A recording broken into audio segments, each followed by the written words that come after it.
Hi everyone, welcome back to my channel. My name is Anil और React JS की इस video के अंदर हम बात करने वाले हैं एप्लीकेशन के फाइल एंड फोल्डर स्ट्रक्चर की।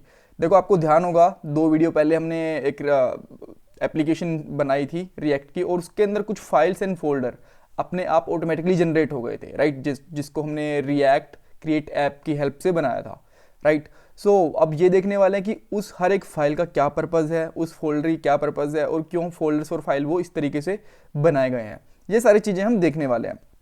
सबसे पहले हम थोड़े से पॉइंट्स देख लेते हैं इसके। आपको मैं फाइल स्ट्रक्चर बताऊंगा, सारी की सारी फाइल्स का यूज़ और उनको इस तरीके से क्यों रखा गया है वो भी मैं आपको बता दूंगा। और सिमिलरली मैं आपको फोल्डर का भी बता दूंगा, जहाँ पे दो तीन फोल्डर मिलेंगे आपको, तीन फोल्डर मिलेंगे। नोड जेएस का मिलेगा, पब्लिक और एसआरसी, इन तीनों का भी बता दूंगा मैं आपको। और बाद में मैंने एक लास्ट वीडियो के अंदर इंटरव्यू क्वेश्चन पूछा था कि रिएक्ट का वर्जन कैसे चेक कर सकते हैं हमारे एप्लीकेशन के अंदर, वो मैं आपको बताऊंगा। और आपसे मैं दो क्वेश्चन भी पूछने वाला हूँ इस वीडियो के अंदर, राइट। सो स्टार्ट करते हैं। सो पहला क्वेश्चन हमारा है फाइल और फोल्डर स्ट्रक्चर के ऊपर। देखो, जो सबसे मेन हमारी इंपॉर्टेंट फाइल होती है वो होती है बेसिकली हमारी पैकेज डॉट जेसन। वैसे तो मैं पैकेज डॉट जेसन के ऊपर एक अलग से वीडियो बनाऊंगा, क्योंकि उसके अंदर बहुत सारी चीज़ें हैं बताने के लिए, और ये सबसे सेंटर पॉइंट रहती है जब इंटरव्यू क्वेश्चंस पूछे जाते हैं, और बहुत सारी वैसे भी काम आते हैं इसके, राइट। बट मैं अभी के लिए बता देता हूँ।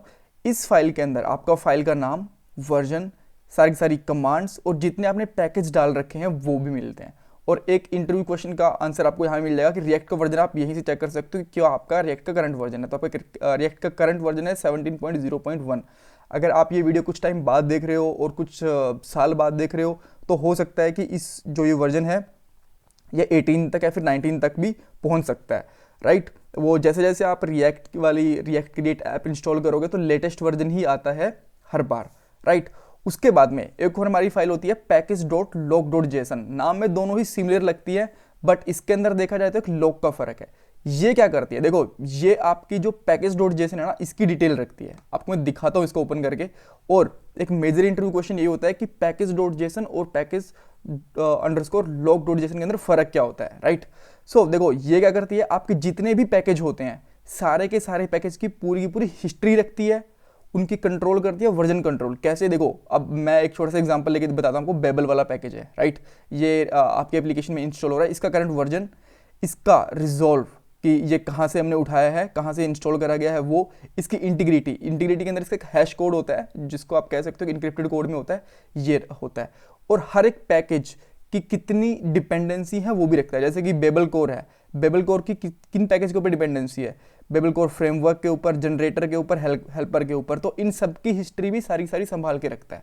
तो यानी कि आप ये कह सकते हो, जो पैकेज डॉट जेसन है ये हमारी एप्लीकेशन की डिटेल रखती है, और लॉग डॉट जेसन आपके नोड मॉड्यूल की ट्री स्ट्रक्चर के अंदर, कि अगर उस नोड मॉड्यूल को किसी और इंटरनल नोड मॉड्यूल की जरूरत है उसकी तरीके से सारे के सारे की डिटेल रखता है। और पैकेज डॉट जेसन की भी डिटेल रखती है। तो सबसे ज़्यादा डिटेल्ड चीज़ क्या होती है, package underscore log package hyphen log dot JSON. ये डिटेल्ड होती है और ये ज़्यादा डिटेल्ड में नहीं होती है। देन उसके बाद में डॉट गिट इग्नोर, इसका रिएक्ट से कुछ भी लेना देना नहीं है। ये गिट के लिए काम में आती है कि कौन सी, अगर हमने कोई फाइल या फोल्डर इग्नोर करना है, जैसे नोड मॉड्यूल हम कभी भी कमिट नहीं करते हैं, तो इसीलिए हम यहाँ पे गिट इग्नोर में डाल देते हैं कि इनको आप कभी भी कमिट मत करना, राइट। देन उसके बाद में आता है एसआरसी फोल्डर। एसआरसी फोल्डर के अंदर हमारा जितना भी हम काम करते हैं ना, बेसिकली रिएक्ट वाला, वो सारा का सारा इसके अंदर रहता है। देखो, सबसे पहली फाइल है इसकी CSS, ऐप डॉट CSS है। CSS के बारे में ज़्यादा बताने की जरूरत नहीं है, ऑब्वियसली स्टाइलिंग के लिए यूज़ में होती है। फिर आती है ऐप डॉट JS, यहाँ से हम हमारा कोड लिखना शुरू करते हैं। App dot test dot JS, इसके अंदर हमारे यूनिट टेस्ट केसेस लिखे जाते हैं। अगर आपको यूनिट टेस्ट केसेस का नहीं पता तो मैं आपको बता देता हूँ।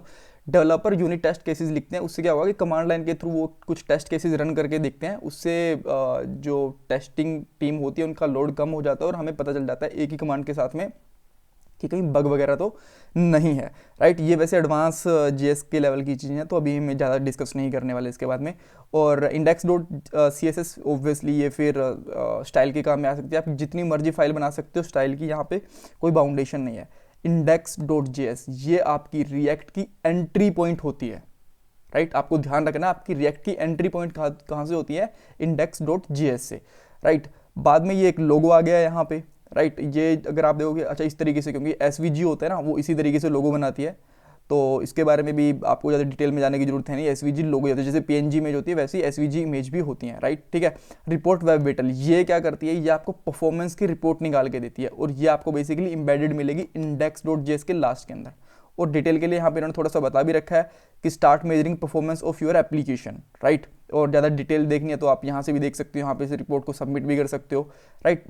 वैसे इसकी जरूरत होती नहीं है, बहुत से लोग इसको कमेंट करके यहाँ से हटा देते हैं, ये ऐसा कुछ चेक करते नहीं है हम लोग, राइट। एंड देन आती है सेटअप टेस्ट.js। ये क्या करती है, आपके जितने भी टेस्ट केसेस होते हैं ना, यूनिट टेस्ट केसेस ऐप.टेस्ट वाले होते हैं, इसमें बहुत सारी ऐसी फाइल्स बनती हैं। हर एक फाइल जितना भी आप कोड करते हो सबकी टेस्ट केसेस लिखे जाते हैं, कुछ प्रोजेक्ट में नहीं भी लिखे जाते। सो उनके सारे के सारे टेस्ट केसेस का जो सेटअप होता है वो यहीं से स्टार्ट होता है, राइट। सो ये हमारी पूरी हो गई फाइल। इसके अंदर जैसे जैसे हमारी एप्लीकेशन बनती है, यहाँ पे फोल्डर्स भी बनाते हैं, फाइल्स भी बनाते हैं, बहुत सारी चीज़ें रखते हैं, राइट। अब आती है public folder. Public folder basically क्या रखती है, आपकी HTML काइंड ऑफ डिटेल्स रखती है, जो कि मैं आपको बताऊं तो रिएक्ट जेएस से रिलेटेड नहीं होती हैं। जैसे कि फेविकॉन आइकन है, फेविकॉन आइकन आपको कहाँ पे दिखेगा, आपके एप्लीकेशन के यहाँ पे दिखता है, जो ये वाला आपको आइकन होता है ना, ये फेविकॉन आइकन होता है बेसिकली, राइट। देन उसके बाद index.html है, इसके अंदर छोटा सा HTML लिखा होता है। और यहाँ पे एक चीज़ मैं आपको अभी बता देता हूँ, जहाँ पे देखो रूट आईडी लिखी हुई है, तो यहाँ पे क्या कर रहा है, रिएक्ट आईडी ढूंढता है रूट। और क्यों ढूंढता है, क्योंकि जो आपको SRC फोल्डर में यहाँ पे लिखा होता है कि भैया जो डॉक्यूमेंट बाय आईडी है ना, उसके अंदर रिएक्ट को चिपका दो, जितनी की सारी रिएक्ट है उसको कहाँ चिपका दो, रूट के अंदर जाके, रूट वाली आईडी के अंदर। तो ये HTML वाला पेज इसको मिलता है और बाद में यहाँ पे रूट पे ऐड कर देता है पूरी की पूरी रिएक्ट। और जितनी भी रिएक्ट वाला काम होगा ना आपका इसी फोल्डर के अंदर चलता है, सॉरी इसी डिव के अंदर चलता है आपका, राइट। सो ये भी क्लियर हो गया। ये दो आपकी नॉर्मल सी PNG इमेजेस हैं, इसमें कुछ खास बड़ी बात नहीं है।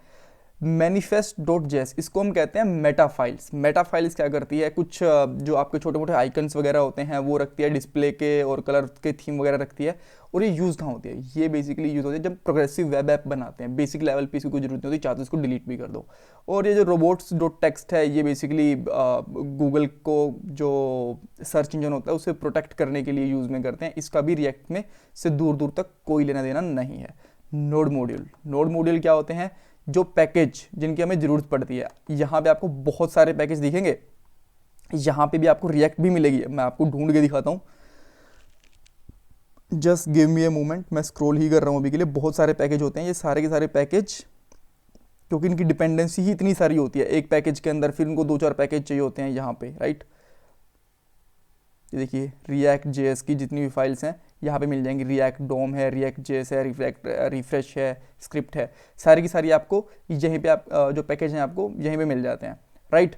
सो यहाँ पे क्या होते हैं, जितने भी आपको पैकेज की ज़रूरत होती है सारे के सारे इसी फोल्डर के अंदर आके स्टोर हो जाते हैं, राइट।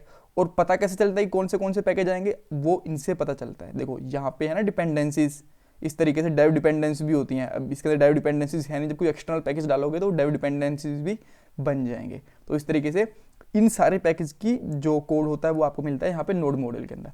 नोड मॉड्यूल के अंदर हम कोई भी काम नहीं करते हैं, रीज़न है इसका, जैसे आप npm इंस्टॉल करोगे तो ये नोड मॉड्यूल दोबारा से बनता है, पूरा का पूरा आपका सारा कोड उड़ जाएगा।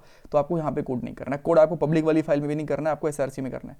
एक फोल्डर और बनता है जब आप इसकी बिल्ड बनाते हो, बिल्ड नाम से ही फोल्डर बनता है, उसके अंदर 2-3 फाइल्स होती हैं बिल्ड की। जब हम भी एक बिल्ड वाली वीडियो बनाएंगे तो मैं उसके बारे में आपको बताऊंगा, राइट। सो ये था बेसिकली स्ट्रक्चर। अच्छा, अब मेरा एक क्वेश्चन है बेसिकली।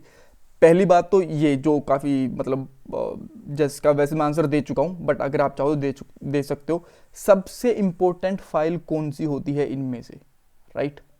सबसे इंपॉर्टेंट फाइल कौन सी होती है, उसका नाम होता है। सेकंड चीज, जब हम गिट के ऊपर कोड पुश करते हैं तो नोड मॉड्यूल पुश क्यों नहीं करते, राइट। और जब दूसरा बंदा को यूज करेगा तो उसको नोड मॉड्यूल्स कैसे मिलेंगे, ये बेसिक से क्वेश्चन है। 3 क्वेश्चन हो गए, इंटररिलेटेड हैं तीनों के तीनों। सबसे इंपॉर्टेंट फाइल कौन सी है, नोड मॉड्यूल हम गिट के ऊपर पुश क्यों नहीं करते, और अगर हम पुश नहीं करते जो दूसरा डेवलपर है, हो सकता है ना एक प्रोजेक्ट पे बहुत सारे डेवलपर काम कर रहे हो, तो दूसरे वाले बंदे को नोड मॉड्यूल कैसे मिलेंगे, राइट। सो आई थिंक ये वीडियो काफ़ी यूज़फुल रही होगी आपको, और इसका आप चाहो तो आंसर, क्वेश्चन का आंसर कमेंट बॉक्स में कर सकते हो। और thanks for watching this video. अपने फीडबैक मुझे जरूर देना यार, and bye bye, take care.